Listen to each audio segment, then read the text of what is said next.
Hello అండి అందరికీ. ఇదైతే బక్రీద్ పండుగ ముందు రోజు వీడియో. ఈరోజు అయితే మా అత్తయ్య పొద్దున్నే మా ఇంటికి వచ్చింది. వచ్చి సాయంత్రం తాతయ్య వాళ్ళకి సాంబ్రాన్ని అయితే వేయాలి, సాయంత్రం పనులన్నీ పూర్తి చేసుకొని త్వరగా ఇంటికి వెళ్ళి రండి అని చెప్పింది.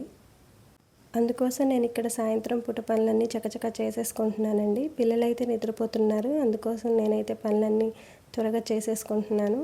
అందులో నిన్న నైట్ మాకైతే వర్షం పడింది, అందువల్ల కొంచెం వాతావరణం చల్లబడింది. వాతావరణం అయితే చల్లబడింది, కానీ ఉబ్బ మాత్రం తీస్తూనే ఉంది. ఎండలకు భయపడి మేమైతే 5:30 వరకు అసలు బయటికే రావడం లేదండి. అసలు అప్పుడు కూడా అసలు మామూలుగా ఎండ అయితే తీయట్లేదు. అందులో మాకు ఇంకా ఎదర బండలు పరిచి ఉంచడం వల్ల ఇంకా ఎక్కువ కాకైతే వస్తుందండి.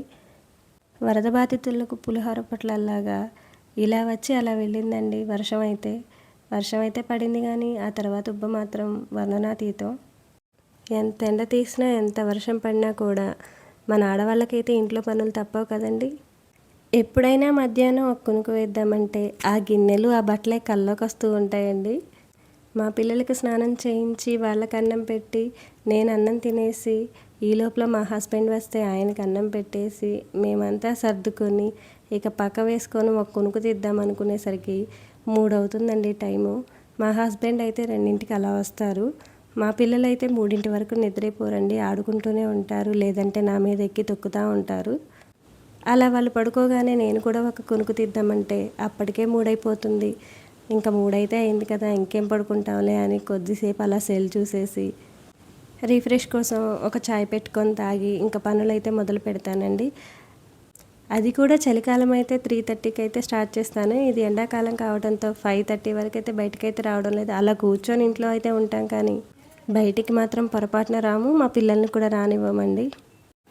మాకైతే 4:30కి 4కి అలాగైతే బజార్ పంపులు అయితే వదులుతారండి. అవి వచ్చినప్పుడే మేము చెట్లకి నీళ్లు పోసుకోవడం, కూలర్లో నీళ్లు పోసుకోవడం, అలాగే వాష్రూమ్స్లో వాటర్ అయితే నింపేసుకుంటాము. వాష్రూమ్స్లో అయితే ట్యాప్స్ ఉన్నాయి, కానీ పైన ట్యాంక్కి బెజ్జం పడిందండి. అందువల్ల అవి పైన మోటార్ వేసినా కూడా కారిపోతూనే ఉంటాయి, రావు ట్యాప్స్లోకి. అందువల్ల ఎక్కువ శాతం బాత్రూమ్కే ఉపయోగించాల్సి వస్తుంది నీళ్ళైతే. వాటర్ ఉన్నప్పుడు వాటి విలువ తెలియదు, లేనప్పుడు మాత్రం అవస్థలు పడాల్సి వస్తుందండి. నిజంగా వాటర్తోనే కదా పని అంతా. అందులో మాకు ఒకరోజు వదిలితే ఒకరోజు వదలరు. అంటే కరెంటు పోతే మటుకి చేసేదేం లేదు, కరెంటు ఉంటే మటుకి వదులుతూనే ఉంటారులేండి. ఇంకా బయట పని అంతా అయిపోయిన తర్వాత బట్టలైతే మడత పెట్టేసుకుంటున్నానండి. బట్టలైతే మడత పెడుతున్నాను, కానీ ఈ పిల్లలు ఎప్పుడు లేస్తారో, ఈ పని అవుతుందో లేదో, ఈ వీడియో తీనిస్తారో లేదో అని ఒక పక్క భయం వేస్తూనే ఉంది. సరే ఇంకా వాళ్ళైతే లేవలేదు కదా అని చెప్పేసి చకచక బట్టలు కూడా మడత పెట్టేస్తున్నానండి. బట్టలు ఎన్నైనా ఉతుకుతాను, కానీ మడత పెట్టడం అంటే అది పెద్ద టాస్క్ అనే చెప్పాలి. మడత పెట్టడం నీట్గానే పెడతాను, కానీ కొంచెం టైం తీసుకుంటాను.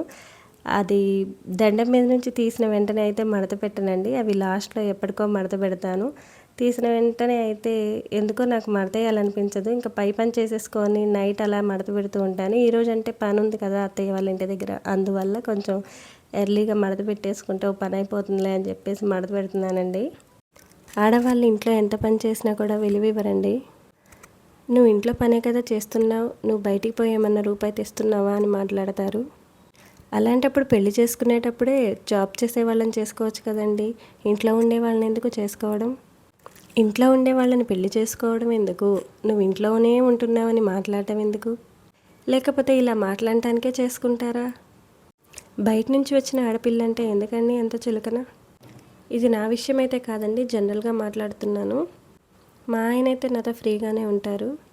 ఇంకా అత్తమామ విషయానికి వస్తే వాళ్ళు కూడా నాతో ఫ్రెండ్లీగానే ఉంటారు. ఇన్ కేస్ ఎప్పుడైనా మా ఆయన ఒక మాట అన్నా కూడా వాళ్ళైతే నన్ను అన్నివ్వరండి.